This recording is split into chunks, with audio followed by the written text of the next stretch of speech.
জান্নাতি বান্দা কারা, আল্লাহর জান্নাতি হবে কারা?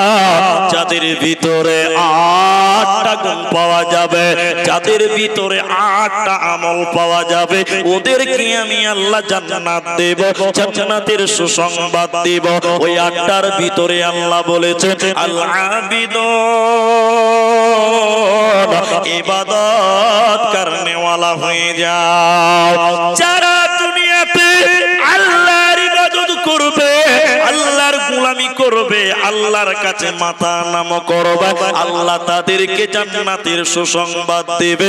ওদের কোনো চিন্তা রবে না, রবে না, রবে না। আল্লাহ বলছেন ওমা খালাকতুল জিন্না ওয়াল ইনসা, আমি জিন এবং মানুষকে কেন পাঠালাম? ইল্লা লিয়াবুদুন, শুধুমাত্র আমি আল্লাহর ইবাদত করবে। আল্লাহ পৃথিবীতে কেন পাঠালেন? আল্লাহ তাবারাক ওয়া তাআলা কোরআনের অন্য জায়গাতে বলছেন শোনো, আল্লাযী খালাকাল মাউতা ওয়াল হায়াতা, আমি মৃত্যু থেকে তোদের জীবিত করলাম। কেন কেন কেন?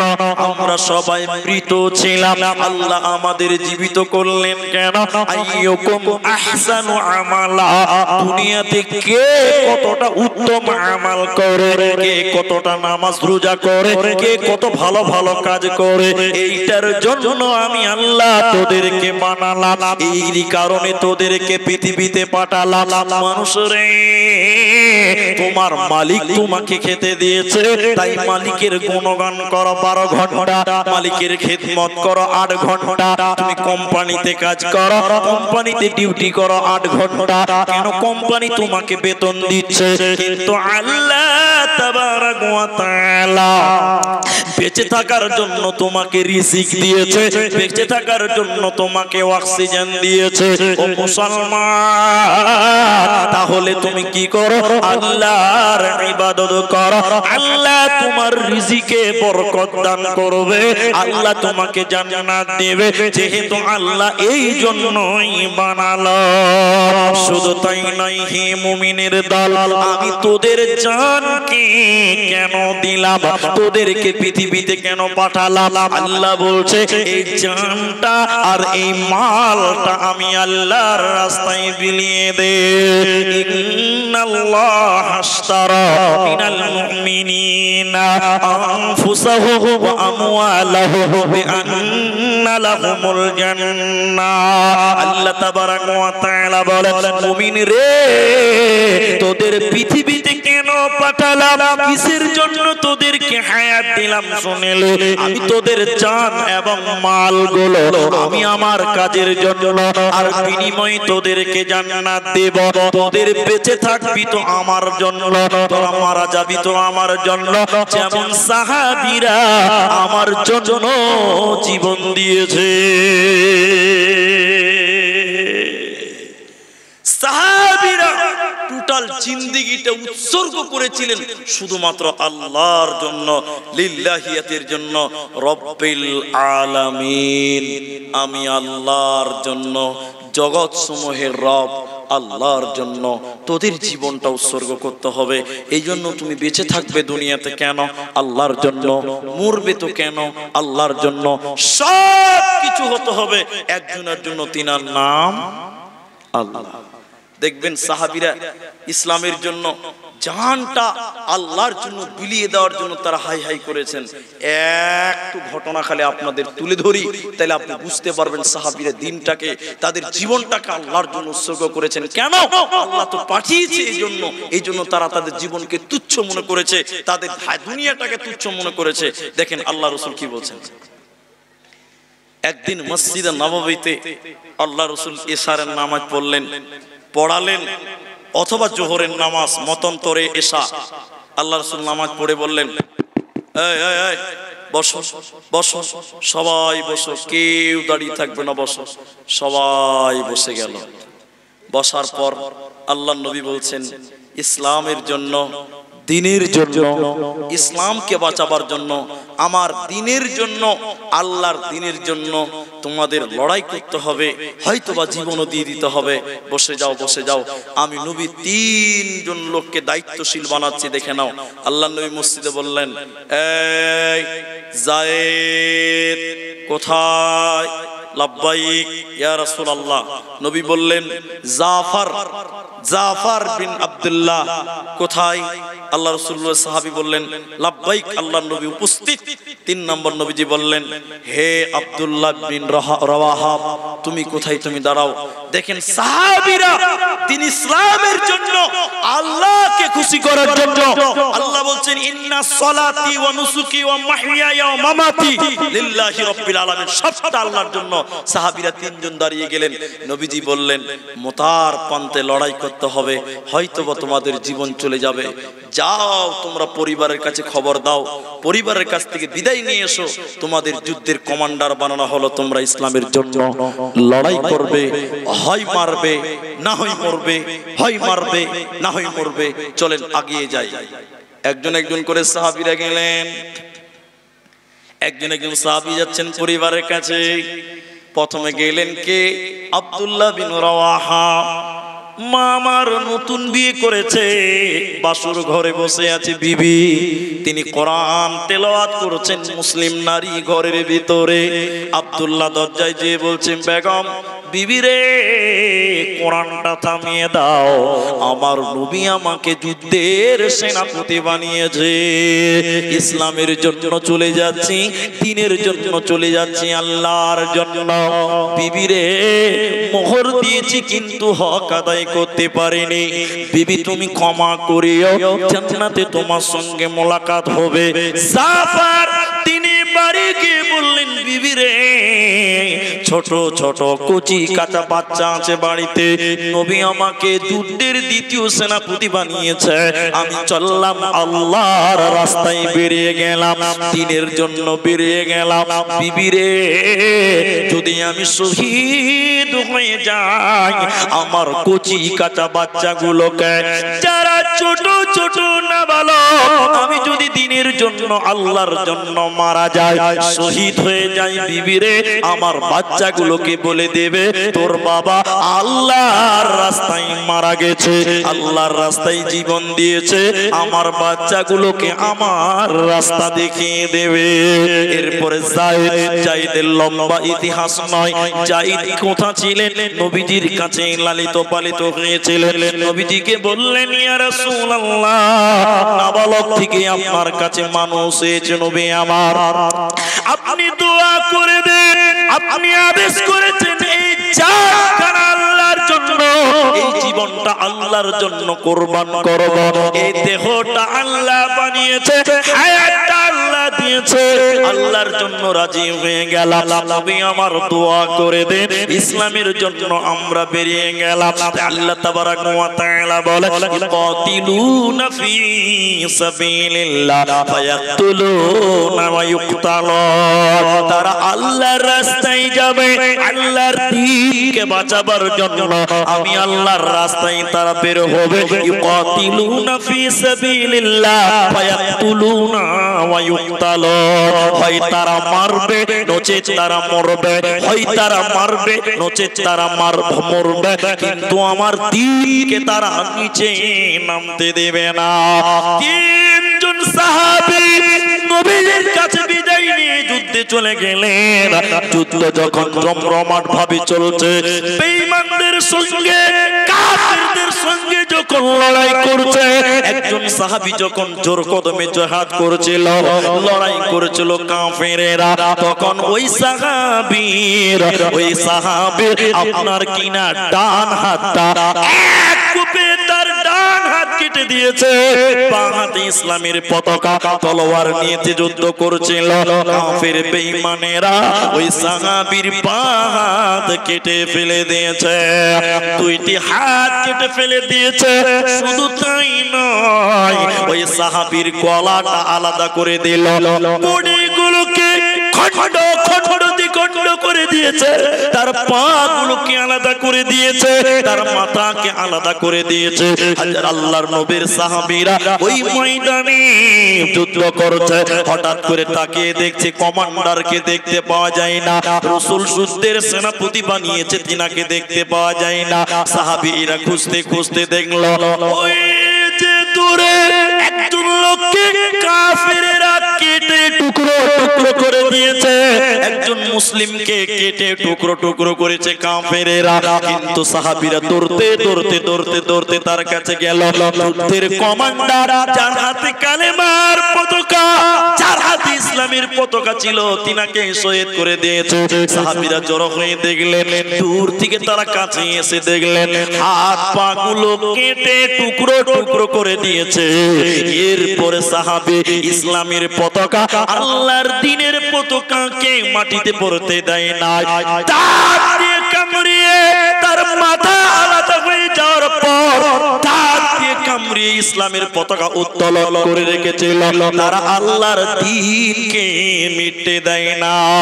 আল্লাহ বলছে, তোরা কি লক্ষ্য করতে পারিস না আমি তোদের কেন পাঠালাম? আফাহাসিবতুম আন্নামা খালাকনাকুম আবাসা, হে মানুষ রে, তোদেরকে কেন পাঠালাম? তোরা থাকবি আমার দ্বীনকে বাঁচাবার জন্য, আমার দ্বীন ইসলামকে উত্তোলন করার জন্য। তোরা আমার দ্বীনকে বাঁচাবি, বিনিময়ে আমি আল্লাহ তোদেরকে জান্নাত দেব। ইন্নাল্লাহ আশতারা মিনাল মুমিনিনা আনফুসাহুম ওয়া আমওয়ালাহুম বিআন্না লাহুমুল জান্নাহ। আমি তোদের জানকে আর তোদের মালকে আমি জান্নাতের বিনিময়ে দুনিয়াতে কিনে নিলাম। এই দুনিয়াতে আমার দিন বাঁচাবে, মরার পর আমি আল্লাহ জান্নাত দেব। যেমন সাহাবীদের ব্যাপার ওয়াদা দিয়েছে, তোদের কোনো চিন্তা রবে না, যেমন সাহাবীদের চিন্তা ছিল না। তোমরা ভুলে গেছো, তোমরা ভুলে গেছো বীর শহীদের নাম। তারা জান্নাতের ফুল বাগিতে, তারা জান্নাতের কুসুমবাগিতে অতিথি ভ্রাম্যমান রাহেলিল্লাহ করছে তারা জীবন কুরবান, রাহেলিল্লাহ করছে তারা জীবন কুরবান। তোমরা ভুলে গেছো বীর শহীদের নাম। টোটাল জিন্দেগিটা আল্লাহর জন্য দিতে হবে। আল্লাহ রাসূল ঈমানের কথা বলছেন, ঈমান, ঈমানের কথা, ঈমানের কথা। সাহাবীরা বলছেন, আমরা যখন ঈমান আনলাম, আল্লাহ রাসূল আমাদেরকে বললেন সুম্মা তাআল্লামনাল কোরআন, কোরআন হাতে দিয়েছে, এই কোরআন। কারণ একজন মুসলিমের টোটাল জিন্দেগিটা হতে হবে কোরআনের মতো। দেখেন আরেকটা ঘটনা আপনাদেরকে বলি, যদি আপনি দুনিয়াতে আল্লাহর খুশির জন্য কাজ করেন, আল্লাহ দুনিয়াতে আপনাকে বিপদ দিবে না, আল্লাহ আপনাকে বড়লোক বানাবে, আল্লাহ আপনার কামায়ে বরকত দিবে, আল্লাহ আপনার রুজিতে বরকত দিবে। বলুন সুবহানাল্লাহ। একটা ঘটনা বলছি, 10 মিনিট শুনিলেন তারপরেই পালাবেন। একটা ঘটনা খালি শুনিলেন, একটা ঘটনা, একটা ঘটনা। খাইবারের যুদ্ধে, খন্দকের যুদ্ধে সাহাবীরা পাথর কাটছে, এদিকে দেখেন, এদিকে দেখেন, পাথর কাটছে, পাথর গর্ত খুঁজছে মরুভূমির মাটিতে। স্বয়ং আল্লাহর নবীও ওই কাজে যুক্ত ছিলেন। বলুন সুবহানাল্লাহ। সাহাবীরা একদিন, দুদিন, 3 দিন পর্যন্ত এই কাজে নিয়োজিত আছে। খন্দকের যুদ্ধের জন্য গর্ত খনন করছে মক্কার চারো সাইডে, যেখানে যুদ্ধ হবে। কেন? হযরতে জাবের রাদিয়াল্লাহু তাআলা আনহু বলছেন, একটা পাথর বের হয়েছে, পাথর পাথর পাথর। তো পাথরটা সাহাবীরা কেউ ফাটাতে পারছে না, উঠাতে পারছে না। সাহাবীরা সবাই এসে বললেন, আল্লাহর নবী, গর্ততে একটা পাথর বের হয়েছে, তো পাথরটা তুলতে পারছি না, তা আপনি যদি একটু বরকতের হাত দিয়ে তুলে দেন তো খুব ভালো হয়। আল্লাহ রাসূল কেউ পাচ্ছে না। আল্লাহ রাসূল কুড়োলটা নিলেন, যেটাকে মাটি কাটছে ওটাকে নিলেন, বিসমিল্লাহ বলে পাথরে মারলেন, সঙ্গে সঙ্গে পাথর গোড়া গোড়া হয়ে গেল। বলুন সুবহানাল্লাহ। তা আল্লাহ রাসূলের গায়ে চাদর চড়ানো ছিল, যখন ওই কুড়ালিটা উপরের দিকে চেড়েছে, আল্লাহ রাসূলের পেটটা বের হয়ে গেছে, পেট পেট পেট। হযরতে জাবের সাইডে থেকে দেখছেন, সুবহানাল্লাহ।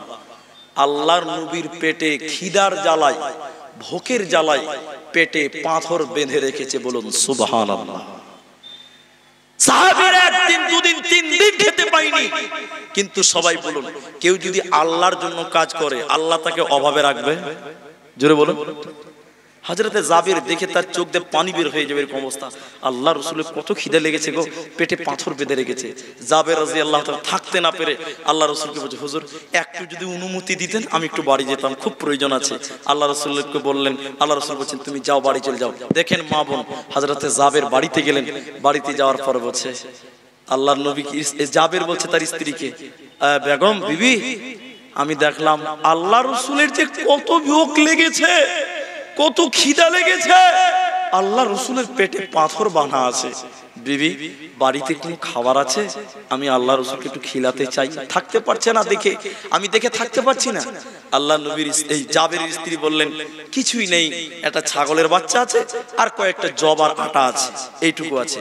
তো কাজ করো, আমি এগুলো দিয়ে জবটা দিয়ে আমি রুটি বানাই, আর তুমি আল্লাহ রসুলকে কানে কানে গিয়ে বলবে, আল্লাহ রসুল তুমি আমার বাড়িতে দাওয়াত নেন, আপনি আমার বাড়িতে একটু খাবেন। অল্প কয়েকটা জব, অল্প কিছু রুটি আর একটা ছোট্ট বাচ্চা। তো জাবেরের স্ত্রী বলেছে, শোনো তুমি রসুলকে দাওয়াত দিবে, সবাই যেন শুনতে না পায়, কানে কানে দাওয়াত দিবে, কারণ খাবার তো অল্প। খাবার কত? অল্প। হযরতে জাবের এলেন স্ত্রীর কাছ থেকে, স্ত্রী আটা ছানছে, রুটি বানাচ্ছে। এসে আল্লাহ রসুলকে বলছে, কানে কানে বলছে, আল্লাহ রসুল আপনি একজন সাহাবীকে নেন আর আমার বাড়িতে একটু দাওয়াত গ্রহণ করেন। বলছে না যে এই অবস্থাটা। তখন আল্লাহ রসুল কানে কানে বললেন আল্লাহ রসুলকে, জাবের কেউ শুনতে না পায়। তখন আল্লাহ রসুল যখন শুনলেন, আল্লাহ রসুল কুড়ুলিটা রেখে বলছে, ও লোকেরা, জাবের তোমাদেরকে দাওয়াত দিয়েছে, তোমরা সবাই জাবেরের বাড়িতে দাওয়াতে চলো। হযরতে জাবের মাথায় হাত দিয়ে কইছে, সর্বনাশ, 3টা লোকের খাওয়া। সেদিন লোক ছিল 1000 সাহাবী ছিল। বলুন সুবহানাল্লাহ। আরে সুবহানাল্লাহ বলুন। 1000। হযরতে জাবের মুখ খানি হয়ে গেছে ভয়। 3টা লোকের খাবার, 1000 লোক। জাবের তাড়াতাড়ি হাঁটছে। আল্লাহ রাসূল বলছে, ব্যাপার কি? বলছে ব্যাপার খানিক পরে বলবো, আগে বাড়ি যাই। বাড়িতে যাওয়ার স্ত্রীকে বলছে, মামলা খারাপ। কি হয়েছে? রসুলকে বললাম চলেন আমার বাড়ি দাওয়াত, 1 2 কে নেন। রসুল সবাইকে দাওয়াত দিয়ে দিয়েছে। জাবেরের স্ত্রী বলছে, কেন? তোমাকে তো কানে কানে বলতে বলেছিলাম। তো জাবের বলছে, আমি তো কানে কানেই বলেছিলাম, আল্লাহ জোরে জোরে, রসুল জোরে জোরে বলে দিয়েছে, কি করব? সুবহানাল্লাহ। হযরতে জাবেরের স্ত্রী বলেছেন, শোনেন, দাওয়াত দিয়েছে হযরত মুহাম্মদুর রাসূলুল্লাহ সাল্লাল্লাহু আলাইহি ওয়াসাল্লাম, নবীর মেহমান, আল্লাহ ইজ্জত রাখবে। বলুন সুবহানাল্লাহ। আল্লাহ রসুল বাড়ির সামনে গেলেন, সবাইকে দাঁড় করে বলেন আমি আগে যাই। জাবেরকে বললেন, জাবের মাংসর হাড়িটা তুমি নামাবে না, আখাতেই থাকবে, চুলাতেই থাকবে। আর রুটি যে খামির ছেনেছো, ময়দা আটা ছেনেছো, ওই তন্দুরি তৈরি হচ্ছে, ওখান থেকে একবারে বের করবে না, ওখানে রাখো, আমি নিজের হাতে বেটে দিব। আল্লাহ রসুল বললেন সাহাবীদেরকে, তোমরা 10 জন করে ভিতরে ঢুকো, আমি নিজের হাতে তোমাদেরকে খাবার তুলে দিব। আল্লাহ রসুল বিসমিল্লাহ বলে আখা থেকে তরকারি, হাড়ি থেকে তরকারি, আর এদিক থেকে রুটি 10 জন করে দিচ্ছেন। হযরতে জাবের বলছেন, সব সাহাবী পেট ভরে খেলো, এরপরে আমরা খেলাম। এরপরও হাড়িতে দেখলাম যতটা মাংস ছিল, যতটা রুটি ছিল, এখনো ততটি রুটি আছে। বলুন সুবহানাল্লাহ। সেই মাংস এবং রুটি গোটা মদিনার লোকদেরকে বিলি করে খাওয়ানো হয়েছিল। আরেকবার বলুন সুবহানাল্লাহ। আপনি আল্লাহর হয়ে যান, গোটা পৃথিবীটা আল্লাহ আপনার করে দিবে। আল্লাহ বলছেন, গাছ বানিয়েছি কেন? তোর জন্য বানিয়েছি, তুই অক্সিজেন নিবি, ছায়া নিবি, বাড়ি বানাতে হবে, কারণ তোকে বানিয়েছি আমি আল্লাহর জন্য, আর বাকি সব কিছু বানিয়েছি তোর জন্য। এজন্য মুসলমান, আল্লাহ কেন